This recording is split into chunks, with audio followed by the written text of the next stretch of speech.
Welcome to Silent Queen's Reckoning. I'm so glad you could join us today.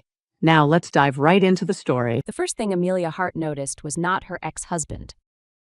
It was the way his mistress laughed while touching Amelia's father's wrist. The restaurant was quiet in the expensive way, all white linen, low voices, and sunlight slipping through tall windows onto glasses that cost more than some people's weekly groceries. Amelia had come to return a signed foundation document to her father before his flight to Boston. She did not expect to see Grant Whitaker sitting at the corner table. She did not expect to see Serena Vale beside him in a cream dress, her hand resting too comfortably near Richard Hart's watch. She did not expect Grant to look up, recognize her, and smile like a man who believed the room belonged to him. "Amelia," he said. Her name left his mouth with false surprise. Serena turned. For one bright second, the other woman looked startled.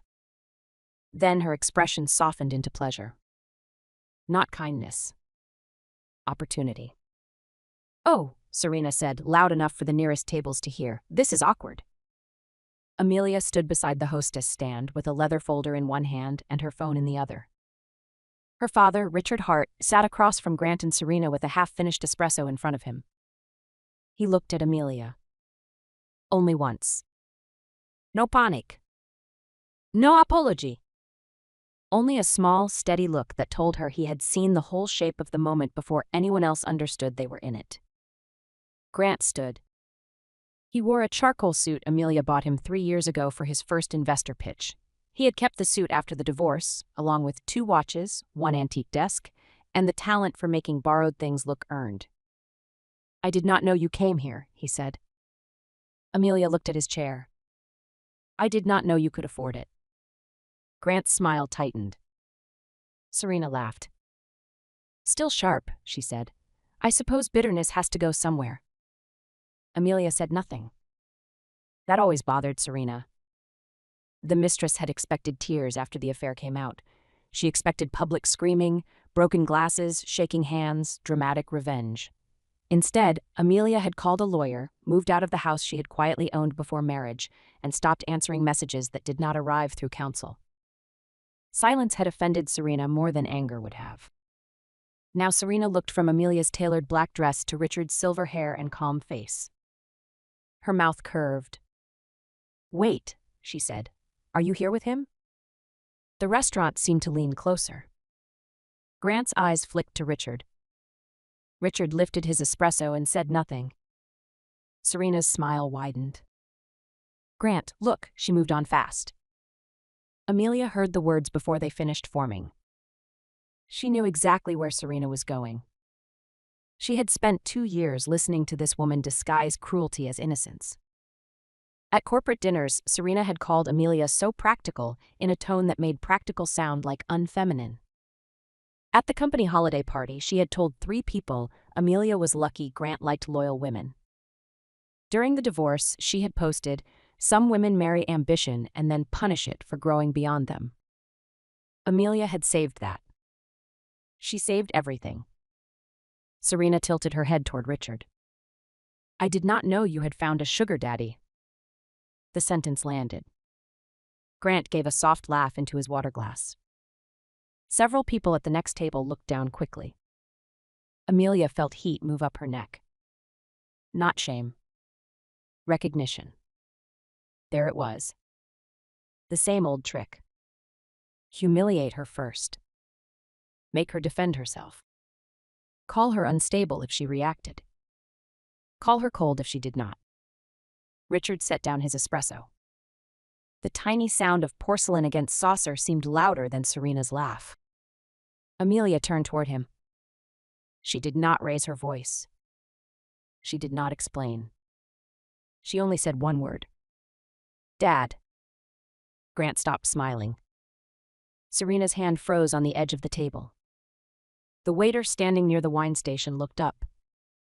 Richard Hart leaned back in his chair and looked at Serena with the kind of calm that made powerful people dangerous. "Yes, Amelia?" For 3 seconds, nobody at the table moved. Then Grant looked from Richard to Amelia. "Dad?" His voice cracked on the word. Amelia placed the leather folder beside Richard's espresso. The revised grant approvals, she said. You asked me to sign before your flight. Richard opened the folder. Thank you. Serena's face had gone pale under her makeup. Grant sat down slowly, as if his knees had forgotten how to hold him. Richard turned one page, then looked at Grant. Mr. Whitaker, when my daughter walked in, you allowed your companion to call me her sugar daddy. Grant swallowed. Mr. Hart, I had no idea. That she was my daughter? I mean, she never told me. Amelia almost smiled. Never told me. Grant's favorite defense. He had not known the house was hers because she never made a performance of the deed. He had not known the investment introductions came through her father's foundation network because she never demanded credit. He had not known Serena's hotel charges looked suspicious because Amelia never explained how expense reports worked. He had not known the divorce would cost him because Amelia never warned him that patience had an end. Richard looked at him for a long moment. You were married to her for 6 years. Grant's jaw tightened. She used her mother's surname. She used her name, Richard said. You failed to ask what it meant. Serena's hand slid from the table into her lap. Mr. Hart, she said softly, I am so sorry. I thought... Richard turned his eyes to her. You thought an insult was safe. The color in Serena's cheeks vanished completely.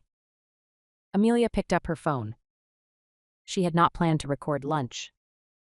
But she had started the recorder the moment Serena said the word awkward. Her attorney had taught her that public cruelty often became useful when allowed to finish speaking.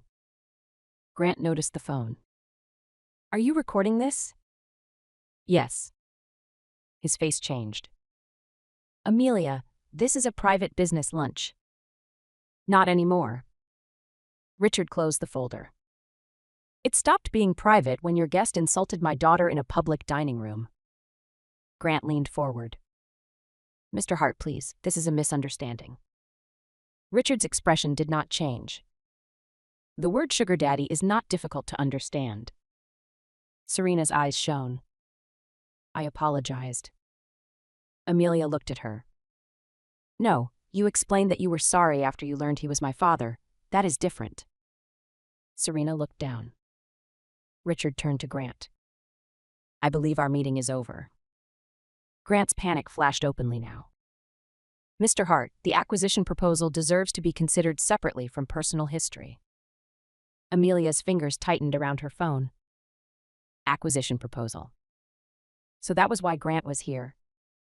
3 months after the divorce, Grant's company was already looking for rescue. And he had come to Amelia's father without knowing whose daughter he had discarded in public. Richard smiled faintly. Personal history is often where a man's business ethics first reveal themselves. Grant's mouth opened. No sound came. Richard stood. Amelia saw several diners pretend not to watch. Amelia, he said, walk with me. She did. She did not look back until they reached the front of the restaurant.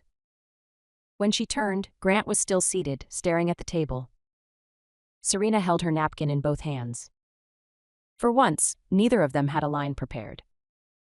Outside, the noon air was bright and cold. Richard's driver stood beside the black car at the curb. Amelia stopped under the awning. For 7 seconds, she stayed perfectly still. Then her hands began to shake. Richard saw. He did not touch her immediately. He knew his daughter well enough to ask permission with his eyes. Amelia stepped toward him. Only then did he put an arm around her shoulders. I am sorry, he said. Amelia's laugh came out broken. For what? Being mistaken for my sugar daddy? For inviting them to lunch before telling you. She looked up. You knew Grant was coming? I knew Whitaker Development requested a meeting through Langford Capital. I did not know until this morning that your ex-husband was the founder attached to the proposal. And Serena? I knew she was listed as Chief Brand Officer. Amelia closed her eyes. Serena had been Grant's communications director during the marriage.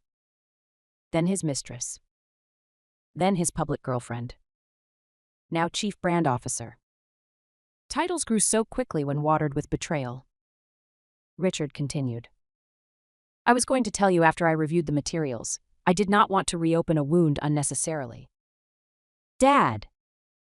I know. He sounded tired. Not of her. Of men who made his daughter need lawyers before she needed peace. There is something else, Richard said. Amelia opened her eyes. What? Their proposal included assets they may not own. The shaking in Amelia's hand stopped. What assets?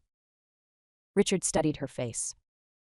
A waterfront development package in Redwood Harbor. It references zoning approvals, design studies, and investor contacts that look familiar. The street noise seemed to thin. Those were mine. I thought so. 2 years earlier, Amelia had developed the Redwood Harbor concept while still married to Grant. It was not a simple real estate project. It was a mixed-use coastal restoration and housing plan designed through her family foundation's Urban Resilience Initiative. Amelia spent 14 months coordinating environmental studies, affordable housing commitments, and preliminary architecture. Grant had called it a hobby. Then, after the divorce, several files disappeared from the shared home office. He said she must have misplaced them. She had not accused him. She had made copies. Of course she had made copies. Amelia looked back through the restaurant window. Grant was standing now, speaking rapidly into his phone. Serena was leaning close, face tight. He brought Redwood Harbor to you? Under the name Whitaker Landing. Amelia let out a slow breath. The insult in the restaurant was not the story. It was the doorway. Richard's voice softened. Do you want to handle it quietly? For a moment, Amelia saw the 6 years of marriage in small cuts. Grant introducing her as the practical one while taking credit for her contacts. Serena asking whether Amelia ever felt insecure being married to such a visionary man. Grant's mother telling Amelia that ambitious men needed women who admired them, not women who audited them. The divorce dinner where Grant said leaving her had saved his future. The lunch. Sugar daddy. Dad. Amelia looked at her father. No, she said. I want to handle it correctly. Richard nodded once. Then we start with records. Her attorney, Mara Chen, was in court when Amelia called. She returned the call 12 minutes later. Amelia sat in the back of Richard's car with the restaurant recording saved in 3 places. Tell me only the actionable facts first, Mara said. That was why Amelia liked her. Mara did not begin with comfort. She began with structure. Amelia told her. Grant and Serena at lunch with Richard Hart. The sugar daddy insult. The recording. The acquisition proposal. Redwood Harbor repackaged as Whitaker Landing. Mara was silent for several seconds. Then she said, Do not contact Grant. Do not contact Serena. Send me the recording, the proposal if your father can share it, and every file you have on Redwood Harbor. I have everything. Good. Where are the originals? Foundation archive, my laptop, external drive, and the cloud. Of course they are. Amelia almost smiled. Was that admiration? Professional relief. Mara's tone sharpened. Also, Amelia, expect a public attack. Already? He was humiliated in front of a man whose capital he needs. He will try to get ahead of it. Mara was right. By 4:30, Serena posted first. Some women weaponize family money when they cannot stand seeing an ex succeed. No names. Plenty of meaning. By 5 o'clock, Grant reposted an article about founders surviving personal attacks. By 5:20, Grant's mother, Elaine Whitaker, wrote a paragraph. My son gave 6 years to a cold marriage and now faces sabotage from people who think wealth means power over everyone else. Truth will come. Amelia sat at her dining table and read the posts once. She did not reply. She took screenshots. Her phone buzzed with messages from mutual friends. Is this about you? Did you really show up at his investor lunch? Why was your dad meeting him? Did Grant steal your project? She answered none of them. At 6:12, Grant texted. You made a fool of me today.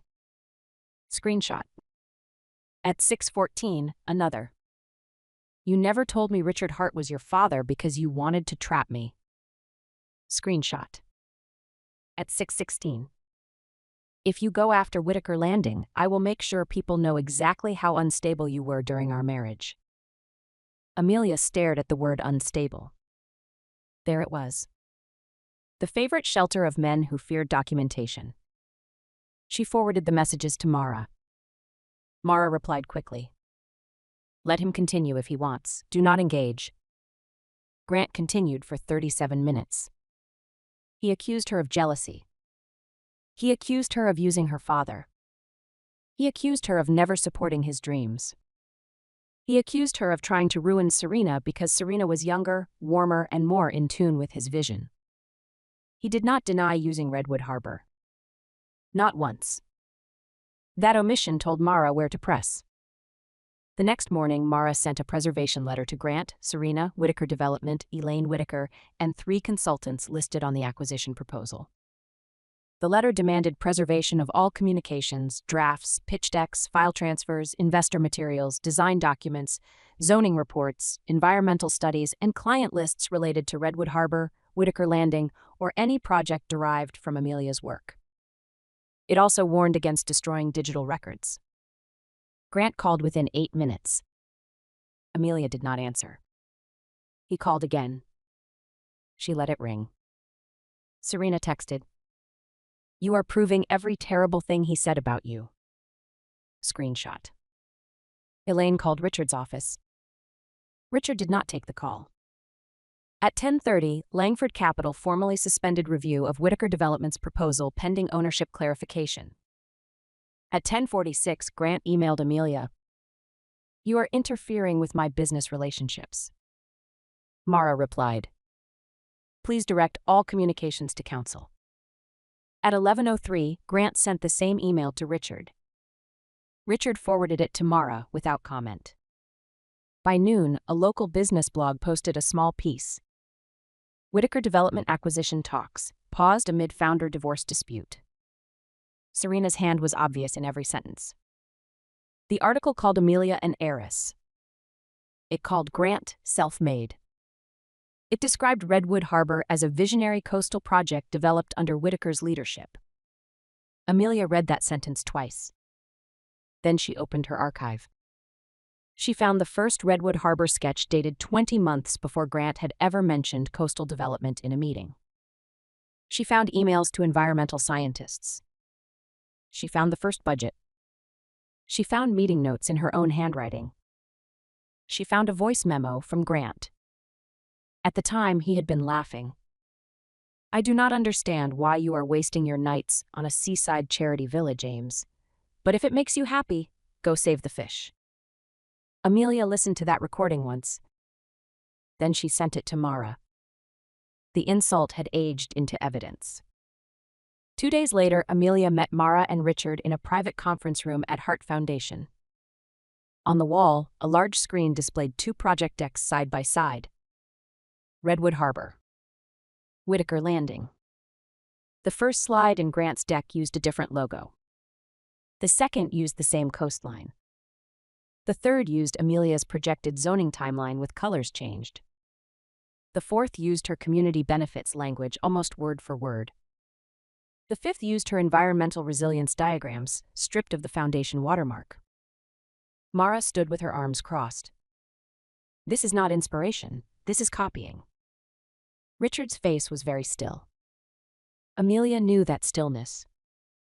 It appeared when he was angrier than he wanted the room to know.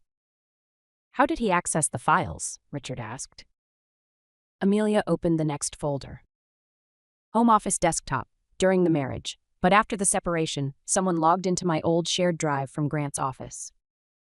Mara looked at her. "You have the logs?" "Yes." "Of course you do." Richard almost smiled. Mara moved to the next file. "There is also possible investor misrepresentation. He pitched these assets as company-owned. If he used foundation studies or your materials without authorization, investors have a problem." "So what happens?" "First, we seek an injunction. Second, we notify the consultants whose work was reused. Third, we review whether any public claims are defamatory. Fourth, your father decides whether Langford Capital reports concerns to other parties who received the deck. Richard said, Langford will report. Mara nodded. Good. Amelia looked at the 2 decks on the screen.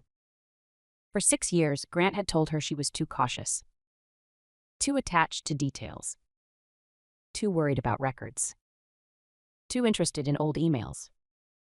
Now every detail stood in a row like witnesses waiting to be sworn in. The injunction hearing was set for the following week. Grant arrived with Serena, Elaine, and a lawyer whose shoes were louder than his argument. Amelia arrived with Mara and 1 banker box of records, although most of the evidence was digital. Richard did not sit beside her. He sat in the gallery, 3 rows back. Not as a rescue, as a witness. That mattered to Amelia.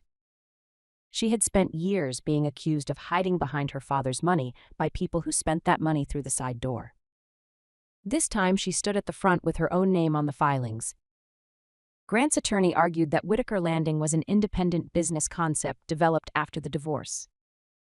He argued that coastal redevelopment was a broad idea. He argued that Amelia was attempting to punish her ex-husband because she saw him at lunch with his new partner. Mara stood. She did not begin with the lunch. She began with dates. Your Honor, the plaintiff began documenting the Redwood Harbor concept in March of the previous year, while it was part of Hart Foundation's Urban Resilience Initiative. We have dated drafts, consultant invoices, environmental reports, zoning correspondence, and design files. She placed the timeline on the screen.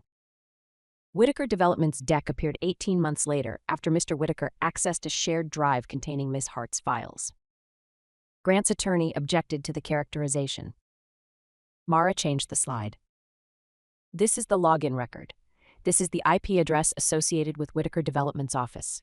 This is the downloaded folder name. This is the modified version appearing in the Whitaker deck. The judge leaned forward. Serena looked at Grant. Grant stared straight ahead. Mara continued. The language is not merely similar.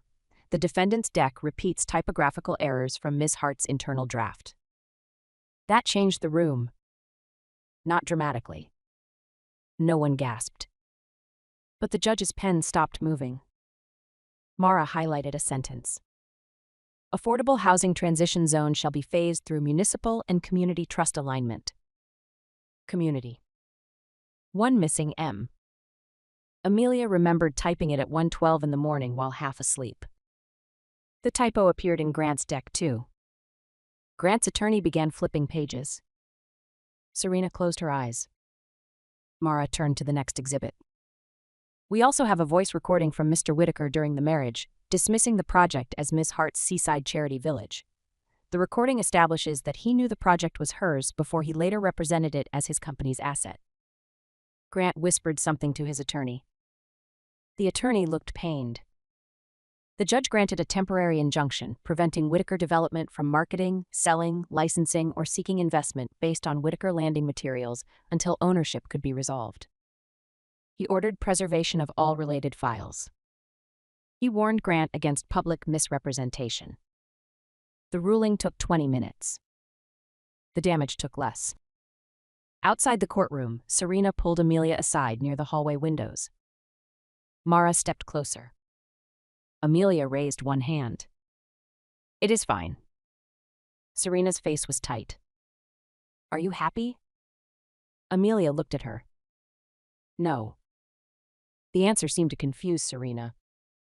You got what you wanted. I wanted my work not to be stolen. Grant built that company. With my introductions, my unpaid labor, and now my project files. Serena's eyes flashed. You always act like you are above everyone. No, I act like I took notes. Serena looked toward the courtroom doors. He said you never cared about his dreams. Amelia let that sentence pass through her slowly. Grant had dreams. She had funded them, edited them, hosted dinners for them, called investors for them, smiled beside him while he described them as if they appeared fully formed from his genius. Then, when her own work had shape, he took that too. Serena, Amelia said, if he needed to steal mine, maybe his dreams were not enough. Serena slapped her. The sound cracked down the hallway. For 1 second, everyone froze. Mara was already moving. Amelia did not lift a hand to her cheek. She did not hit back. She looked at the security camera above the hallway, then at Serena. "Thank you," she said quietly. Serena's face changed. She understood too late. The hallway had cameras. There were witnesses. The injunction had just been granted. Now the mistress who claimed Amelia was unstable had assaulted her outside court. Mara called security. Grant rushed from the courtroom. "What happened?" Serena began crying. "She provoked me." Amelia finally touched her cheek. It stung. Her voice stayed calm. "She hit me." Grant looked at Serena, then at Amelia, then at Mara, then at the camera. For the first time, he seemed to understand that the world had become less friendly to his version of events. The hallway report became part of the record. Serena was not arrested, but the incident destroyed the public narrative she had spent days building. The business blog updated its article. Footage requested after court hallway altercation in Whitaker development dispute. By evening, someone leaked the lunch story. Not Amelia. Not Richard. Probably a diner from the next table who had waited just long enough to become dramatic. The headline spread faster than the injunction. Founder and mistress mock ex-wife's sugar daddy at lunch, learn he is her father and potential investor. Amelia hated the word mistress in headlines. Not because it was untrue. Because it made the story sound smaller than it was. Affair stories were easy for people to consume. Theft required attention. Mara agreed. "We correct the focus." The next morning, Hart Foundation issued a statement. Amelia Hart developed the Redwood Harbor Initiative under Foundation archives before her divorce from Grant Whitaker. Any use of foundation materials, consultant work, community benefit language, design diagrams, or related intellectual property without authorization is subject to legal review. The matter is not a romantic dispute. It concerns ownership, misrepresentation, and misuse of protected materials. No adjectives. No outrage. No sugar daddy. It worked. Investors began calling Whitaker development. Consultants whose work appeared in Grant's deck sent their own letters. The city planning office requested clarification. Langford Capital formally withdrew interest. 2 days later, Elaine Whitaker posted again.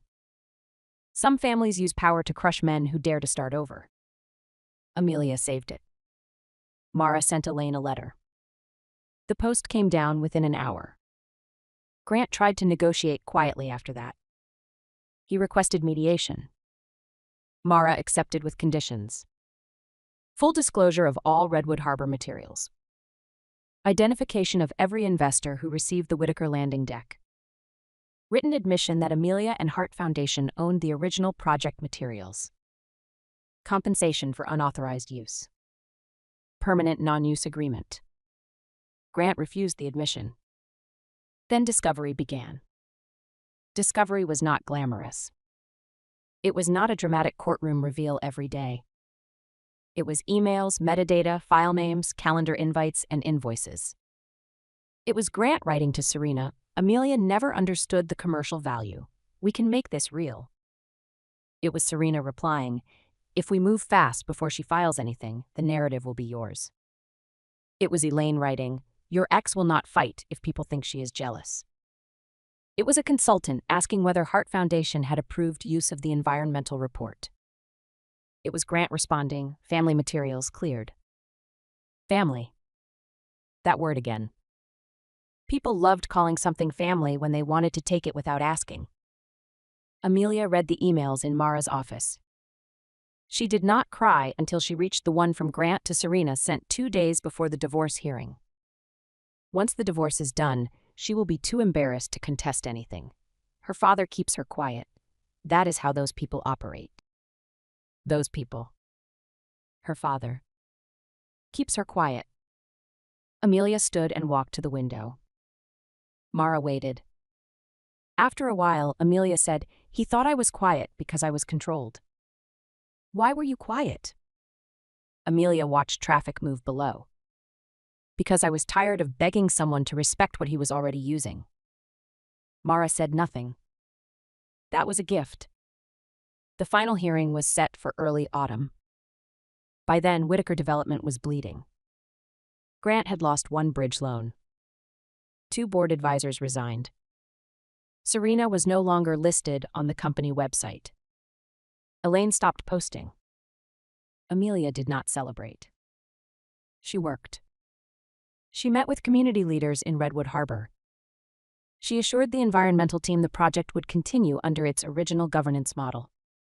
She revised the affordable housing language. She corrected the missing M in community. When she noticed the typo, she stared at the word for a long moment. Then she laughed. It was the first easy laugh in months. Richard heard it from his office and appeared in the doorway. "Should I be worried?" "No, I just fixed the typo that ruined Grant." Richard smiled. "Never underestimate small errors." "You taught me that." "I taught you to read before signing. You turned it into a personality." Amelia leaned back in her chair. "It saved me." Richard's expression softened. "You saved you." The final hearing drew more attention than Amelia wanted. That was the price of the lunch story going public. But this time, she was prepared. She wore gray. Mara wore black. Richard sat in the gallery again. Grant arrived without Serena. Elaine sat behind him, rigid and pale. His attorney looked like a man who had advised settlement and lost. Mara's presentation was clean. Timeline. Ownership. Access. Unauthorized use.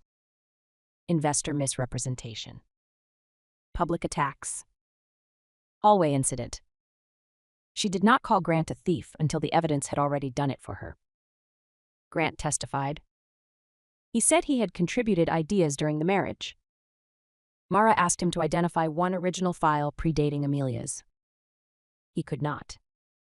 He said marriage made the project shared. Mara showed the foundation charter, grant documents, and development notes under Amelia's role. He said Amelia had never planned to commercialize the concept. Mara played his voice memo calling it her seaside charity village. He said he used that phrase affectionately. Mara raised one eyebrow. "Do you often describe your wife's professional work as charity village affectionately?" The judge looked at Grant. Grant looked down. Mara then displayed the lunch recording transcript.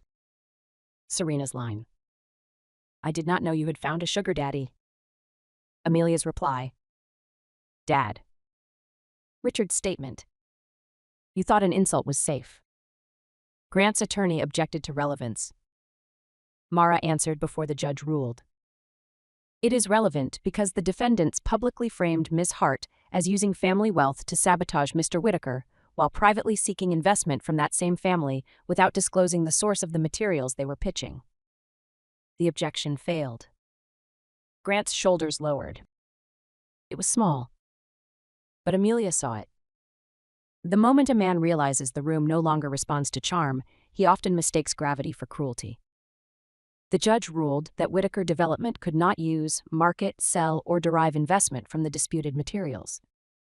He ordered destruction or return of protected files. He ordered financial compensation for unauthorized use. He required written notice to every investor who had received the Whitaker landing deck. He also ordered Grant to publish a correction stating that Redwood Harbor originated with Amelia Hart and Hart Foundation before any Whitaker materials. The word correction sounded small. It cost Grant more than money. It cost him the story. Outside court, Grant waited near the steps. Mara walked slightly ahead, giving Amelia enough space to choose. Grant looked older. Not ruined. Just stripped of lighting. "Amelia," he said. She stopped. "What?" He looked toward the reporters at the bottom of the stairs. Can we speak privately? No. His mouth tightened. You got everything. No, I got back what was mine. You always had to win. Amelia studied him. For years, that sentence would have sent her into explanation. She would have reminded him of every time she stepped aside, softened credit, fixed problems, excused him, waited for him, forgave him. Now she did not want to give him her memory as free labor. Grant, if telling the truth feels like losing to you, that is not my problem. He flinched. Elaine appeared behind him. You humiliated my son. Amelia looked at her former mother-in-law. Elaine had once told her that a wife should never make a man feel dependent on her money. Then she asked Amelia to cover a family tax bill 2 weeks later. Your son humiliated himself when he stole work he did not understand. Elaine's face reddened. You sound just like your father. Richard stepped beside Amelia. Thank you. Elaine looked away first. Grant tried one last time. I loved you once. Amelia felt the words enter and fail to find the place where they used to work. Maybe, she said, but you loved access more. Then she walked down the courthouse steps with her father beside her and Mara behind her, and for the first time in months the cameras did not feel like danger. They felt like witnesses. The correction appeared on Whitaker Development's website 3 days later. Redwood Harbor was originated by Amelia Hart and Hart Foundation prior to any Whitaker Development materials. Previous investor communications regarding Whitaker Landing contained materials used without authorization. Whitaker Development has discontinued all use of those materials. The statement was dry. Beautifully dry. Amelia printed it. Not because she needed to frame it. Because one day, when the ache softened enough, she wanted to remember that truth did not always arrive with music. Sometimes it arrived as a paragraph written by a lawyer and posted by a man who hated every word. Serena disappeared from public view for several weeks. Then she resurfaced with a new profile photo and a caption about rebuilding from betrayal. Amelia did not respond. Mara sent a reminder letter about the non-disparagement terms. The caption came down. Grant tried to pitch another project the following winter. It failed quietly. Investors had memories. Consultants had group chats. City officials had files. Elaine told friends her son had been targeted by a powerful family. Some believed her. Most stopped inviting her to rooms where facts might enter. Redwood Harbor moved forward slowly, properly under Amelia's name. There were public hearings, environmental revisions, community objections, budget fights, design changes. No dramatic shortcut. No stolen deck. No false visionary man standing in front of her work. The first time Amelia stood before the Redwood Harbor Council herself, her hands shook behind the podium. She let them. Then she began. This project is not a luxury development wearing a public promise, she said. It is a public promise with housing, coastline repair, and local ownership built into its structure. She explained the plan in clear, patient language. She answered questions for 3 hours. She did not mention Grant. When the preliminary approval passed, Richard hugged her in the hallway. Proud of you, he said. Amelia closed her eyes for 1 second. Thank you for not saving me. Richard pulled back. What? You helped, but you did not take over. His face changed. He understood the difference. You were never a child who wanted rescue, he said. You wanted backup. That was exactly it. For years, Grant had mocked the closeness between Amelia and her father as dependence. But dependence was not having someone who stood beside you. Dependence was needing someone else's lie to feel important. The following spring, Amelia returned to the same restaurant where everything had broken open. She did not plan to. Richard invited her for lunch before a foundation meeting. For a moment, she considered suggesting somewhere else. Then she said yes. The hostess recognized them and looked nervous. Richard requested a table by the window. Not the corner table. Not that memory. Something brighter. They ordered soup, bread, and coffee. No champagne. No performance. Halfway through lunch, Amelia looked across the room. The corner table was occupied by two women in business suits reviewing a stack of plans. One pointed at a drawing. The other took notes. Amelia smiled. Richard noticed. "What?" "Nothing. I just like seeing women at that table with actual documents." Richard laughed. After lunch, while he signed the bill, Amelia walked to the front of the restaurant and paused near the place where she had once stood with a folder in her hand and humiliation waiting to be assigned to her. She could still hear Serena's voice if she tried. "Sugar daddy." She could still see Grant's small laugh. She could still feel the restaurant listening. But memory had changed. It no longer ended with the insult. It ended with her turning toward the man who had taught her to keep copies, read fine print, and never confuse a loud man with a strong one. Dad. One word had not saved her. It had revealed what had always been true. She came from somewhere. She had built something. She had records. She had a name. And the people who thought she was alone had only exposed how little they had ever cared to know her. That evening, Amelia went home to the apartment she bought after the divorce. It was smaller than the house she once shared with Grant. It was quieter, too. But the quiet did not feel like lack. It felt like clean space. On her desk sat the final Redwood Harbor approval packet, a vase of blue hydrangeas, and the leather folder she had carried into the restaurant that day. She opened the folder. Inside was a copy of the grant approval Richard had asked her to sign. Her signature was at the bottom. Amelia Hart. Not Mrs. Whitaker. Not Grant's wife. Not the bitter ex in someone else's headline. Amelia Hart. She ran one finger over the ink. Then she placed the document back in the folder and turned off the desk lamp.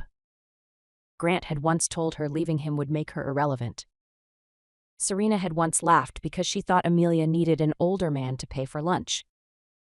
Elaine had once said truth would come. For once, Elaine had been right. Truth came. It came with recordings. It came with metadata. It came with court orders. It came with a typo copied by a man too arrogant to check the work he stole. It came with a father quietly setting down an espresso cup while a mistress learned that mockery is safest only before the facts arrive. Amelia did not need to shout. She did not need to beg anyone to believe her. She only needed to let the record stand long enough for the room to understand. And when betrayal finally met consequences, one word had been enough to begin the fall. Dad. 2 weeks after the final order, Amelia received a package from Grant. It came to her apartment, not to Mara's office. That alone told her it was not a legal document. The box was small, wrapped in brown paper, and addressed in Grant's handwriting. For a moment, Amelia stood in the mailroom with the package in her hands and felt time fold backward. Grant used to leave notes on the kitchen counter in that same slanted script. Dinner at 8. Flight delayed. You looked beautiful tonight. Then later, the notes disappeared and became texts. Running late. Do not wait up. Serena needs me at the office. Handwriting had once felt intimate. Now it felt like trespassing. Amelia carried the package upstairs, placed it on the dining table, photographed it from every side, and called Mara. Do not open it yet, Mara said. I know. Is it ticking? Amelia paused. That was almost a joke. I contain multitudes. Put it in a clear bag if you have one. I will send a courier. You think it matters? I think people who ignore council boundaries rarely start with one violation. Mara was right. The courier picked it up within the hour. The next morning, Mara called. It is a photo album. Amelia sat down slowly. What kind? Marriage photos, some travel photos, a handwritten letter, no threats, but the delivery violates the communication protocol. Amelia looked at the wall across from her.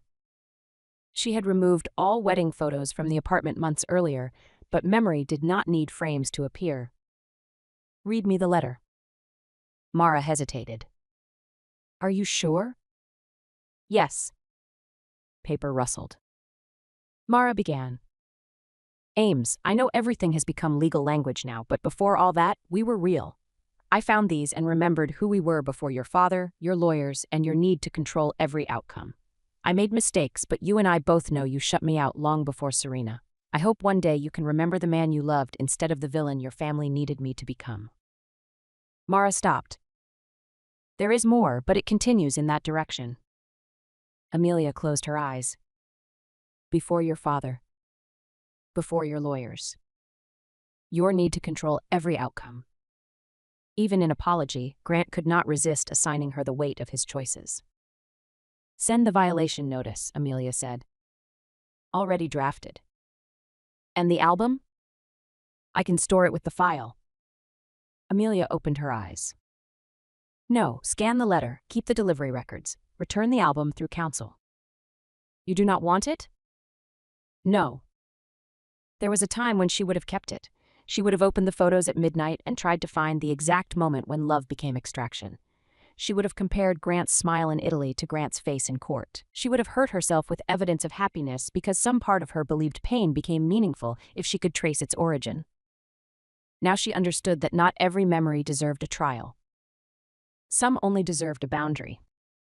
Grant did not take the returned album well. He sent a message from a new number. You are so cold now.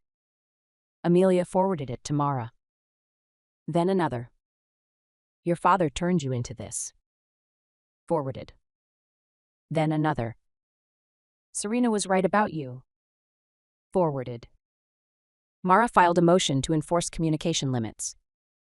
At the hearing, Grant's attorney argued that a photo album was a harmless emotional gesture. Mara submitted the letter. She highlighted the phrases blaming Amelia's father, lawyers, and control. Then she submitted the new messages. The judge looked at Grant. Mr. Whitaker, the court's order is not a suggestion. If you need to communicate, you do so through counsel. Grant's jaw tightened. I was trying to resolve things personally. The court has seen your version of personal resolution. The judge issued a warning and awarded fees. It was not dramatic. But Grant hated it.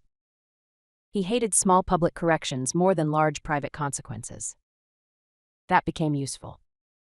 Because 2 days later, he made another mistake. He appeared on a regional business podcast with a host who liked fallen founders and disliked fact-checking. Grant did not name Amelia directly, but he did not need to. He spoke about legacy money interfering with innovation. He spoke about ex-spouses who could not separate personal rejection from business. He spoke about having a project taken away after years of vision work. Then the host asked about the rumor that he accidentally pitched his ex-wife's father. Grant laughed. Let's just say some families hide their power until it is useful. Amelia listened to the clip in Mara's office. Mara stopped the audio there. We can move. Defamation? Violation of the order at minimum, also the correction agreement. He agreed not to represent the project as his vision. Amelia looked at the paused audio file. He cannot stop. No, Mara said. People who survive on narrative often experience silence as death. What does that make me? Someone who has documents. Amelia laughed softly. They filed. This time, the court did not only warn Grant. The judge imposed additional fees, expanded the non-disparagement restrictions tied to the settlement, and ordered him to publish a specific correction on the same podcast feed. The correction was painful in its precision. Whitaker Development did not originate Redwood Harbor. I did not have ownership rights to the materials I presented as Whitaker Landing. My prior comments suggesting the project was taken from me were inaccurate. Grant's voice reading it sounded flat, almost metallic. Amelia did not enjoy hearing it. She saved the audio anyway. Not for revenge. For completion. Serena returned to the story in a quieter way. 1 month after the correction, Amelia received a call from a woman named Dana Vale, Serena's older sister. Amelia almost declined. Then Dana left a voicemail. Miss Hart, I am not calling to defend Serena. I am calling because I think you should know about the charity invoices. Amelia sent the voicemail to Mara. Mara arranged a call with Dana present and recorded. Dana was careful. She said Serena had been staying with her after leaving Grant. She said Serena was terrified of being sued further. She said Grant had asked Serena to route certain payments through a nonprofit account Serena once managed. Amelia listened with a pen in her hand. What nonprofit? Harbor Youth Arts. Amelia wrote it down. Mara's voice sharpened. What payments? Design consulting, community outreach, things for Whitaker Landing. Amelia looked at Mara across the conference table. Harbor Youth Arts had been one of the community partners in the original Redwood Harbor Plan. The nonprofit served children in the coastal district.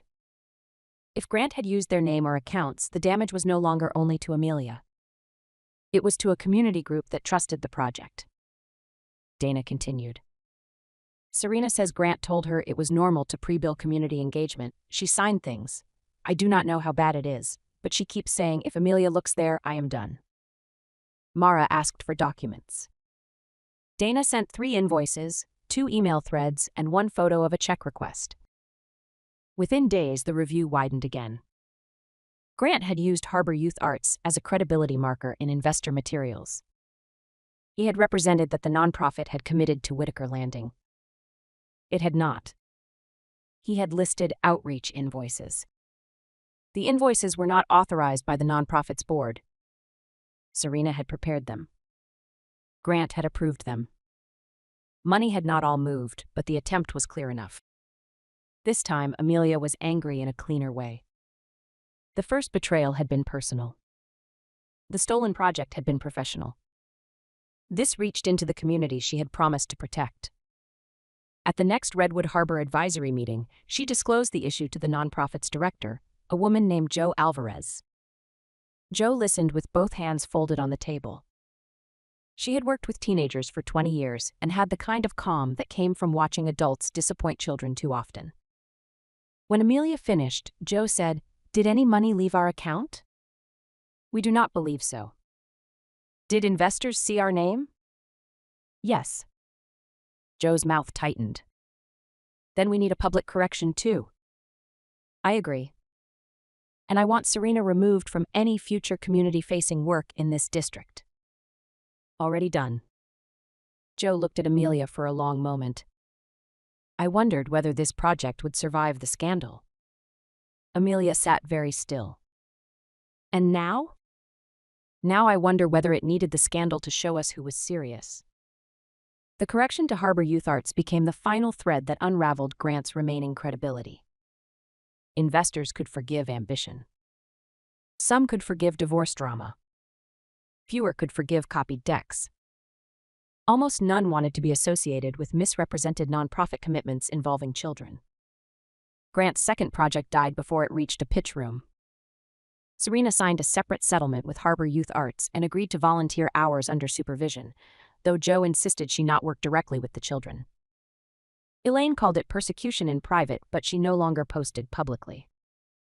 Public statements had become expensive. Amelia kept working. That was the part no one saw in the headlines. The project still needed permits. The shoreline model had to be revised after new flood data arrived.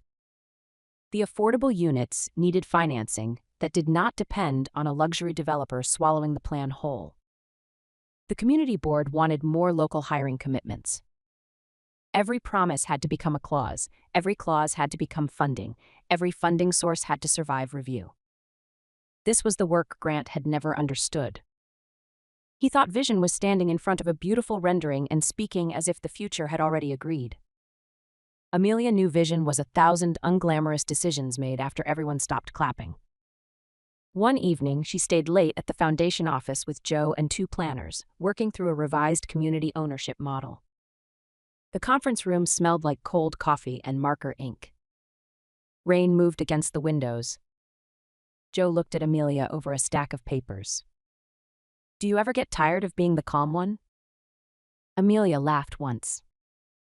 "Constantly." You hide it well. That is not always a compliment. Joe leaned back. No, but I meant it as respect, not a demand. Amelia appreciated the distinction. She had spent years with people who praised her steadiness only because it made her easier to exploit. Grant loved that she handled things. Elaine loved that she hosted without complaint. Serena loved that she could provoke Amelia and still rely on her not to make a scene. Mara, Joe, Richard, and the people Amelia trusted now did not ask calmness to replace truth. They let it carry truth. That was different.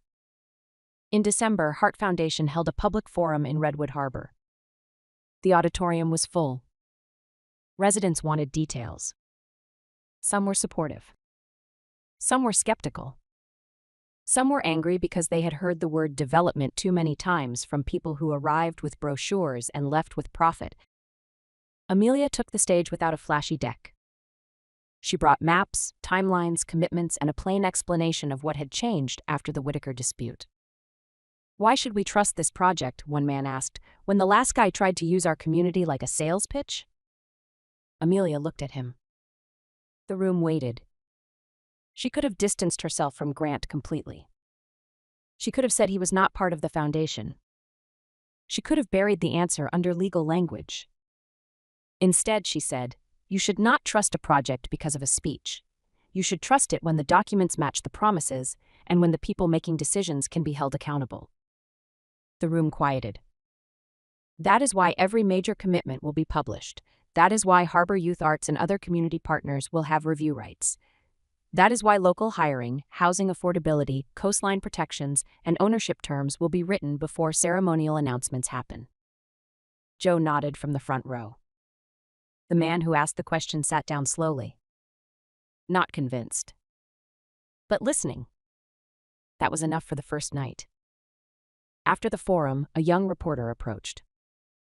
"Miss Hart, do you think your ex-husband's actions made this harder?" Amelia almost smiled. "Yes." "Do you resent him for that?" "This project is bigger than my resentment." "But do you?" Amelia looked toward the auditorium where Joe was speaking with residents near the maps. "I resent the harm. I do not organize my life around him anymore." The reporter wrote that down. The quote appeared the next day. It was the first article Amelia did not hate. Months passed. Grant faded from the center of the story, which was the one consequence he seemed least able to bear. His company downsized. His office moved from a downtown suite to a shared floor near the freeway. His social media became motivational quotes and photographs from conferences where he was no longer listed as a speaker. Serena moved out of the city. Elaine sold the family house and told people she wanted less maintenance. Amelia heard these things through others. She did not seek them. Sometimes satisfaction arrived uninvited. She let it pass through without building a room for it. On the day Redwood Harbor received final preliminary approval, Richard brought Amelia back to the restaurant again. This time, Joe came too. Mara joined them late, carrying a file bag and wearing the expression of someone who had won 3 arguments before lunch. They sat at the same corner table where Grant and Serena had once sat. Amelia hesitated before taking the chair. Richard noticed. "We can move." Amelia looked at the white tablecloth, the silverware, the window, the chair where Serena had laughed. "No." She sat. The restaurant did not collapse. Memory did not win. Joe raised her glass of sparkling water. To documents matching promises. Mara lifted her coffee. To typos. Richard lifted his wine. To my daughter. Amelia felt her throat tighten. Not from pain this time. From being seen without being used. She raised her glass. To backup, not rescue. They drank. Halfway through lunch, the waiter brought dessert they had not ordered. "From the house," he said. Amelia recognized him then. He had been near the wine station the day Serena made the sugar daddy comment. He smiled politely. "It is good to see you here again, Miss Hart." The sentence was simple. It almost undid her. After lunch, Amelia stood outside under the same awning where her hands had shaken months before. This time, the air was warm. Richard's driver waited by the curb. Mara checked her messages. Joe argued cheerfully with a planner on the phone. Amelia looked through the restaurant window. The corner table gleamed in the sunlight. It was just a table now. Not a courtroom. Not a wound. Just a table where arrogant people had once misjudged a quiet woman and left evidence behind. Richard joined her. "You are thinking very loudly." "I was thinking that I used to believe dignity meant not correcting people. And now? Now I think dignity means knowing when the correction protects more than pride." Richard nodded. "That is a hard lesson. Expensive too. Most useful lessons are." Amelia looked at him. "I hated that she called you that." "Sugar daddy?" She winced. Richard smiled. "I have been called worse by better people." "Dad." "I know, but listen to me." He turned toward her fully. "The insult was not about me. It was about making you feel ashamed for having support. Do not let people who misuse connection convince you that connection itself is dirty." Amelia absorbed that. Support had become complicated after Grant. She had worried every time Richard helped that people would say she was hiding behind him. She had worried every time Mara spoke that people would say she could not fight alone. She had worried every time Joe stood beside her that people would say she was collecting allies for performance. But perhaps isolation was exactly what people like Grant wanted. A woman alone was easier to rename. Bitter. Jealous. Unstable. Cold. A woman with records and witnesses was harder to erase. "I am glad you were at that table," Amelia said. Richard's eyes softened. "So am I." "Even though it ruined your lunch?" "My lunch was brief. Their consequences were longer." Amelia laughed. That became the line she remembered. Not Serena's insult. Not Grant's laugh. Her father's dry, steady truth. My lunch was brief. Their consequences were longer. That night, Amelia returned home with the dessert box from the restaurant, the final approval packet, and a strange sense of quiet victory that did not need an audience.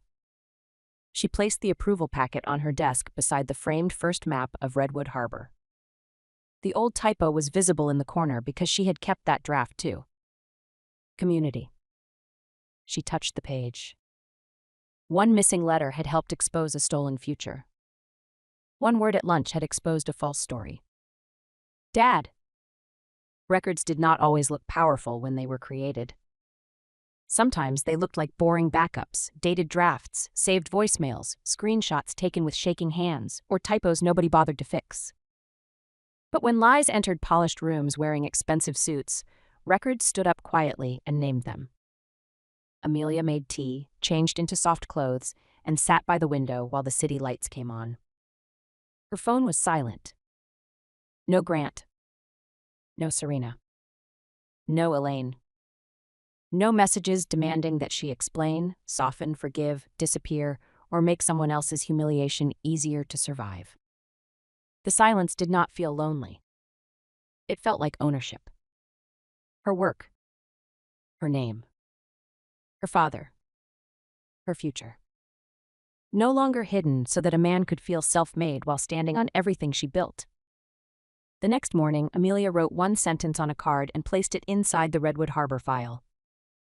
Truth does not need to shout when the documents are awake. She almost threw it away because it sounded dramatic. Then she kept it.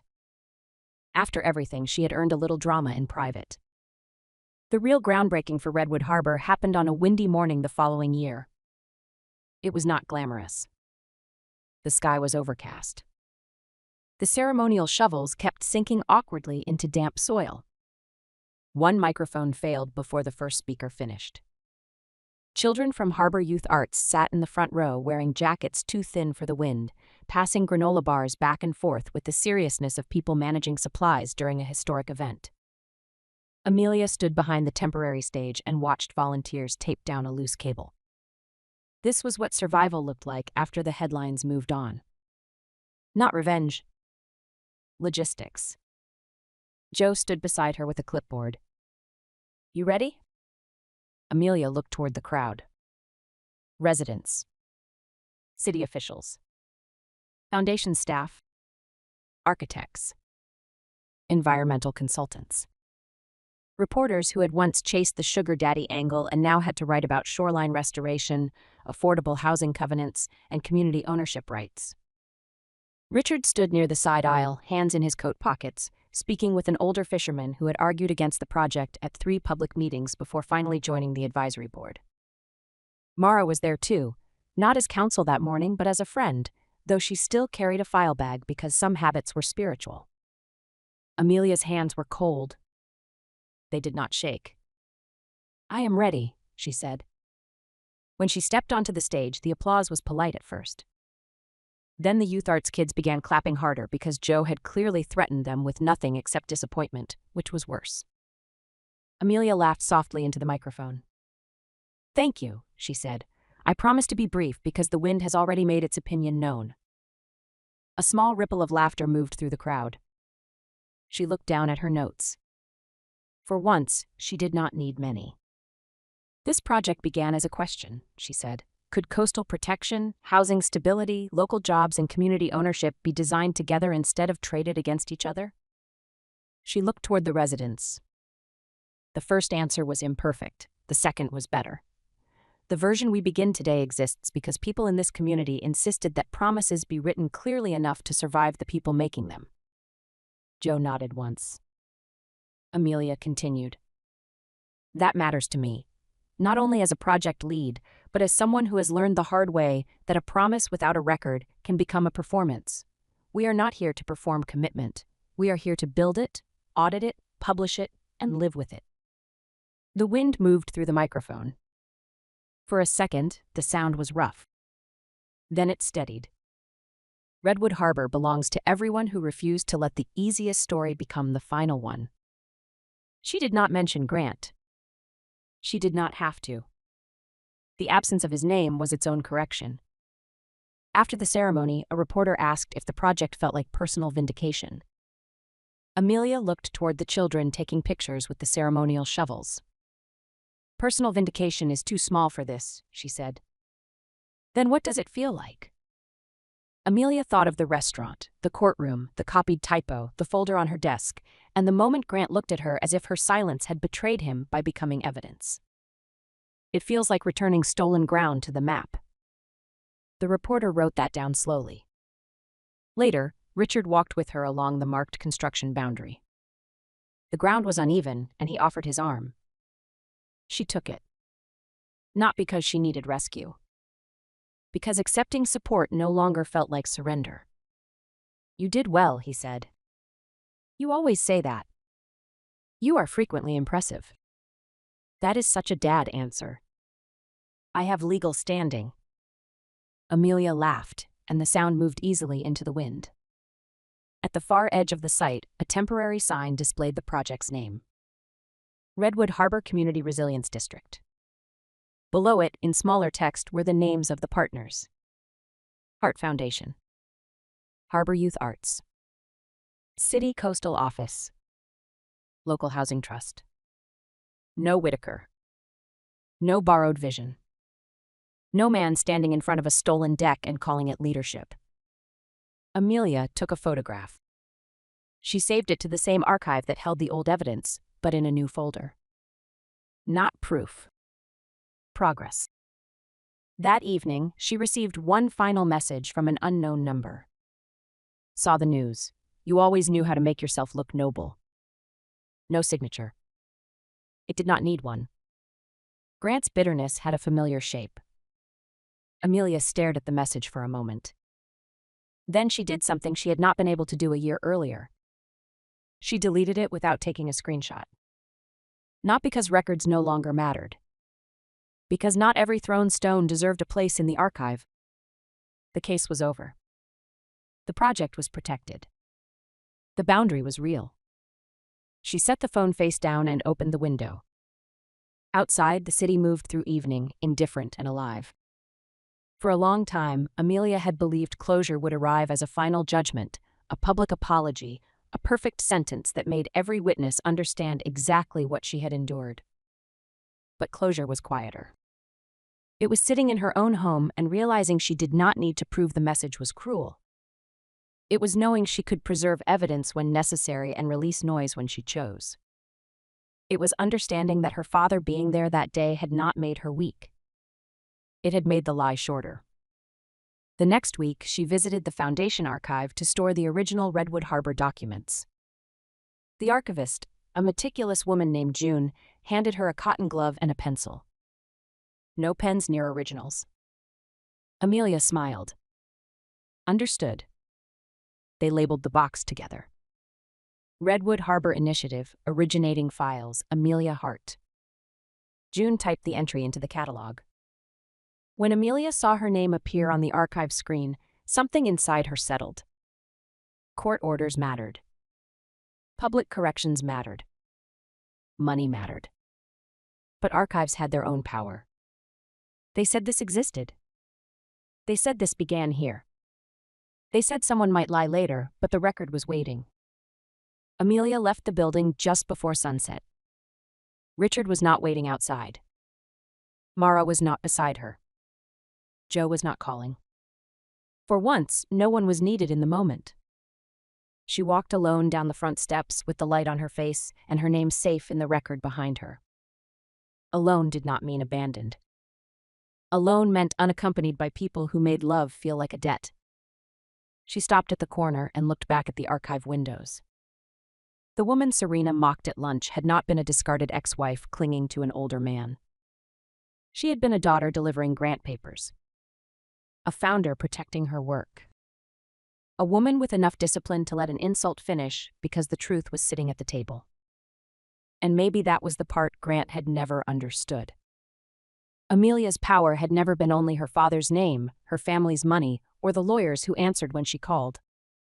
It was her ability to say one word and let everyone else realize they had built their lie in the wrong room. "Dad?"